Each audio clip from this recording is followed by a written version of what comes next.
guys, this is Alan from Playside Financial. How are you today? For today, I'm actually gonna introduce you another strategy for range market trading. So because I think up until now I have only been talking about one strategy for range market trading. So for today, just to bring you something new, just to introduce you another new strategy for range market trading, so you can compare this one with the previous one, which is the Bollinger Bands with MACD, and see which one suits you better.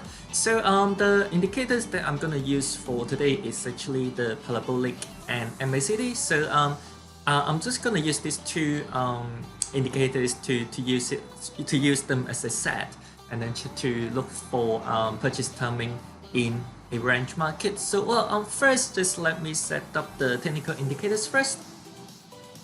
Okay, so we'll go to technical indicator. So we'll select the parabolic. So click on parabolic, and then we'll open the drop down for parabolic.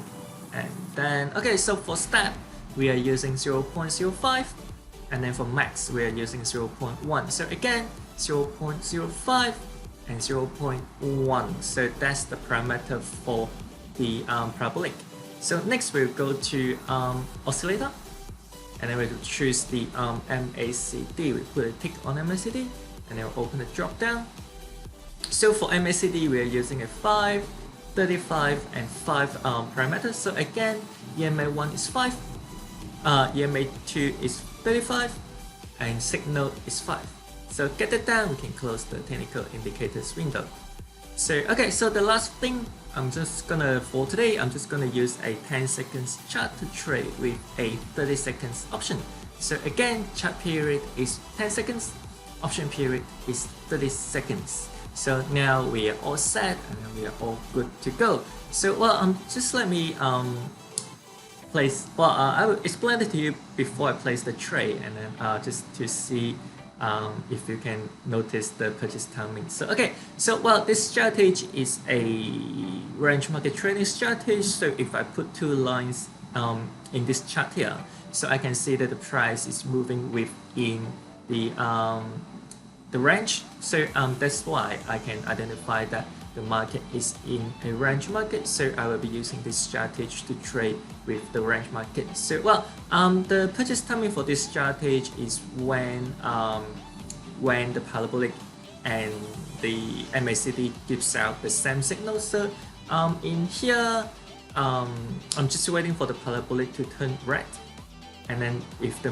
MACD crossover and gives me a purple histogram, then that's those two are both a bearish signal. So if both of the indicators are giving me a bearish signal, then I will open a low option. So now the MACD crossover, and that gives me a purple histogram, and then all I'm waiting for here is the parabolic to change to red. So I'm guessing it's pretty quick. So yep, there we go, it changed to red, and then I placed a low option. So again, the timing for you to place a low option is when first we look at the MACD. So the MACD crossover and just gives me a purple histogram, and then I move on to the parabolic. If the blue changes to red, that's the timing for me to open a low option. So that's what I did there, and now the trade is about to finish, and it's looking good, and I'm pretty sure I'm gonna get this one here. Okay, so get this trade, and then I will browse to another currency pair. So okay, so another range market here. So put two lines in here, and then the price is moving within this range, and it's not breaking out from the range. And then I identify that this market is in a range market. So I will be using the range market trading strategy. So okay, so now again, I'm just waiting for the MACD to cross over, and then if crossover gives me a purple histogram, and I will move on to the parabolic.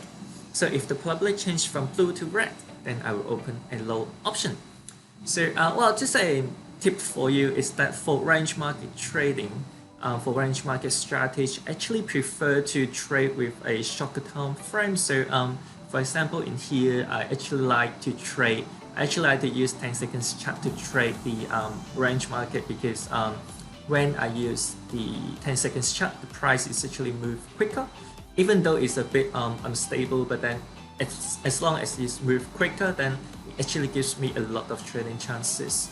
So okay, so well now the MACD crossover and then gives me a purple histogram, and now parabolic is red, so I placed a low option here.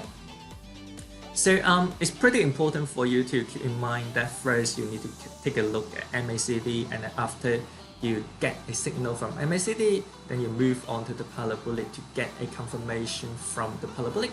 So if these two technical indicators are giving out the same signal, in this case here, it gives me a bearish indication on both of the indicator. That's why I opened it a low option here. Okay, so well, now the trade is finished. Let's take a look at the history. Okay, so well, I made 2 trades today, and both were 30 seconds options, so that was pretty quick. So so for today, the total profit is $140. So well, again, this is the second range market trading strategy that I have talked about. So just try to use this strategy and compare it with the Bollinger Bands and MACD, see which one suits you better. So I personally, well, this one is still new. This is still a new strategy. So I will give it a few more try in the next few days, and just to see the accuracy of this strategy. So if you're interested in this strategy and want to find out more on the accuracy of this strategy, follow my video, and then I will be using this strategy and text to give it a few more tests. So okay, well, if you do have any question on the strategy, feel free to leave me a comment down there, and I can get back to you with an answer. So well, that's pretty much it for today. And well, if you like my video, give me a like and subscribe to my channel for more live trading video. And I will see you soon again tomorrow. Bye.